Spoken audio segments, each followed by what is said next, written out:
News 18 India. Aishwarya Rai Bachchan पर, उस विषय पर आप क्या कहना चाहते हैं? एक सवाल पूछा गया।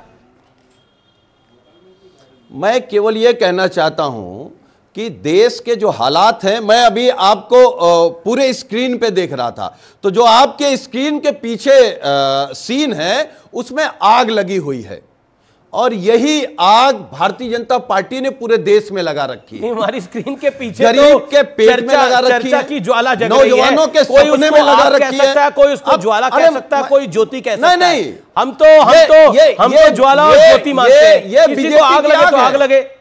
ये नहीं, आप बुरा मत मानिए, हम आपको बीजेपी नहीं कह रहे हैं, आपकी ज्वाला हो सकती है, लेकिन इसी तरीके की बीजेपी ने आग लगा रखी है। लेकिन अभी आप मतलब ऐश्वर्या राय बच्चन पर और अमिताभ बच्चन जी पर जो किसानों की उम्मीद पर आग लगाई है, उस पर आप कुछ नहीं बोल रहे। मतलब जया बच्चन जी तो आपकी पार्टी से सांसद भी है, लेकिन हो सकता है कुछ मजबूरियां हो इस विषय पर भी। ओके शहजाद, कभी कहेंगे एक सेकेंड वो देखो भैया, उसके साथ ऐश्वर्या राय नाच रही है। मैं देखिए, राजनीतिक हमारे डिफरेंसेस बहुत सारे हो सकते हैं अमीश जी, कोई मुझे कुछ कहे मैं कुछ कहूं। अमिताभ जी और ऐश्वर्या जी, प्लीज प्लीज साजन जी, मैंने बीच में बोला, ये दोनों राजनीति में नहीं है। कई वर्षों से ऐश्वर्या जी की फिल्म ही नहीं है और अमिताभ जी प्लस है, उनके परिवार के बहुत अच्छे रिश्ते रहे और जया बच्चन के रिश्ते मतलब परिवार के लोग हैं। मेरा केवल एक है, संदेश खाली पर तो समझ में आता है ये लोग चुप है, जिसका आपने कल बहुत अच्छा वर्णन किया कि 90 के कश्मीर की तरह है। परंतु आज मैं सिर्फ इतना चाहता हूं, हर एक पैनलिस्ट एक स्टैंड ले। क्या ऐश्वर्या बच्चन राय बच्चन कर्नाटका की जो प्राइड रही है, उत्तर प्रदेश की आज प्राइड है, वो भारत की प्राइड है, क्या वो नाचने वाली है?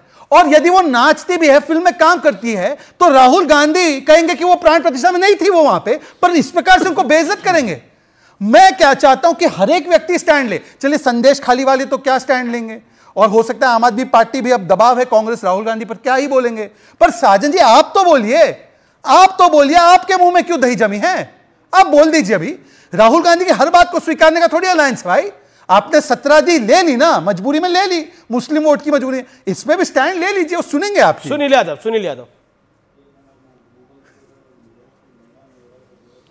जी देखिए, समाजवादी पार्टी का स्पष्ट मानना है कि किसी का भी अपमान कोई कैसे कर सकता है, किसी का अपमान नहीं होना चाहिए। मैं तो अभी सुन रहा था, प्रधानमंत्री जी बोल रहे थे कि जितनी हमको गालियां मिलेंगी, तो प्रधानमंत्री जी को तो कोई गाली नहीं देता है, देश के प्रधानमंत्री को कौन गाली देगा। लेकिन अगर आप चोरों की मदद करेंगे, बलात्कारियों की मदद करेंगे, पर्चा लीक करने वालों की मदद करेंगे, किसान के खिलाफ बोलेंगे या किसान के खिलाफ आप कील लगवाएंगे, आप गोली चलवाएंगे, आंसू गैस चलवाएंगे, तो आलोचना जरूर होगी, गाली नहीं, लेकिन आलोचना जरूर होगी। ऐश्वर्या राय ने क्या किया था इसमें से? आपकी टिप्पणी ऐश्वर्या राय। अच्छा बताइए, देश का नहीं, मैं आ रहा हूं। राहुल जी ने ऐश्वर्या राय को कहा है इस देश का पैसा लूट कर ले जाने वालों के मददगार कौन है? इससे ऐश्वर्या राय पर टिप्पणी जायज कैसे हुई? 2014 से लेकर आज तक कोई भी ऐसा पर्चा है जो लीक नहीं हुआ। और पर्चा लीक के पीछे जो सिंडिकेट है वो भारतीय जनता पार्टी का। आगे चर्चा कर लो, ऐश्वर्या राय पर टिप्पणी करो कि जो राहुल गांधी पूरे देश के नौजवानों के भविष्य पर कोई ऐश्वर्या राय बच्चन का क्या लेना देना नौजवानों के? एक लाइन में कह दिया, किसी का अपमान नहीं होना चाहिए। पर अपमान होना हो गया ना, हुआ है ना, किसी का नहीं हुआ है अपमान। अमिताभ बच्चन जी का तो हुआ है अपमान। आपको बुरा लगा? अमिताभ बच्चन आइडल है इस देश के करोड़ों लोगों के। हमें भी बुरा लगा। सुपरस्टार है इस देश के। अरे वो सुपरस्टार हो ना हो, एक 80 साल के व्यक्ति है, उनका भाषा में उनके लिए कहा जा रहा है। पॉइंट ये है, लेकिन क्या उम्मीद करी जा सकती है इस देश के अंदर प्रेसिडेंट का मजाक सदन के भीतर उड़ाया गया, सदन के परिसर के भीतर उड़ाया गया, और वीडियो बनाने वाले राहुल गांधी थे। क्यों? क्या कोई क्या करेगा? उसको भी जायज ठहराने की कोशिश थी। वो लोकतंत्र है। आज अमिताभ बच्चन के लिए तू तड़ाक करा गया है, कल किसी और के माता पिता के लिए तू तड़ाक कहा जाएगा। लेकिन ठीक है, अब कोई कहता है ये संस्कार की तो बात है नहीं भाई, किसी ने भारतीय संविधान में तो लिख के नहीं दिया कि आपको अपने बड़ों के, बुजुर्गों के पैर चरण स्पष्ट करने चाहिए, तो मत करिए। संविधान में यह भी नहीं लिखा कि उनको गाली नहीं दे सकते, तो गाली दीजिए, तू तड़ाक की भाषा करिए। अगर यही संस्कृति और संस्कार हमें देने हैं तो फिर विपक्ष निर्णय कर ले पूरी तरह से। लेकिन क्योंकि संदेश खली की बात हुई, मेरे साथ तौसीफ खान भी है, लेकिन पहले पॉलिटिकल बात तौसीफ खान कि टीएमसी और कांग्रेस के अलायंस की फिर चर्चा हो रही है, इसके मायने क्या है? दबाव था पहले या अब दबाव नहीं है? तौसीफ खान जी।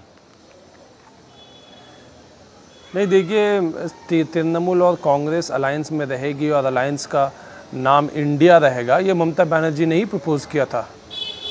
और राहुल गांधी जी जब अपना बंगाल से गुजर रहे थे न्याय यात्रा लेकर के, उन्होंने उस वक्त मीडिया के सामने भी कहा कि ममता बनर्जी उनके अच्छे संबंध रहे हैं, हमेशा से रहे हैं। अगर स्टेट के पॉलिटिक्स की वजह से स्टेट का कोई कांग्रेस का नेता कुछ एक दो स्टेटमेंट दे देता है जिसका समर्थन उसको सेंट्रल के हाई कमांड से नहीं है, तो कहीं तो अलायंस को तोड़ देना, निकल जाना, कोई तो फॉर्मल इसमें कहीं पे लेकिन तौसीफ, मेरा काउंटर सवाल को लेकर के मनमुटाव है। मेरा काउंटर सवाल है कि ममता जी ने कहा कि क्यों अहंकार है कांग्रेस में, 40 सीटें नहीं आने वाली इनकी, ये ममता जी ने कहा, किसी और ने नहीं बोला। ममता बनर्जी ने बहुत पहले भी कहा था कि कांग्रेस को सड़क में उतर के राजनीति करनी चाहिए। जब राहुल गांधी जी ने पहला न्याय यात्रा निकाला तो ममता बनर्जी ने उसकी प्रशंसा भी की कि हाँ, आपको मैं पहले से मशवरा मैंने दिया कि सड़क पे उतर के राजनीति करनी चाहिए। वो एक बहुत ही एक्सपीरियंस्ड पॉलिटिशियन हैं आज और बहुत लोकप्रिय हैं देश भर में। अकेली ऐसी महिला मुख्यमंत्री और पार्लियामेंटेरियन रही हैं, मंत्री रही हैं और चीफ मिनिस्टर तीन टर्म की रही हैं। तो उनसे वो अपना एक पॉलिटिकल अपना एक सूझबूझ रखती हैं। जी, उन्होंने एक बड़ी खबर आ रही है, जिस स्टेट में बंगाल अलायंस को लेकर, लेकिन मैं ब्रेक के बाद आऊंगा।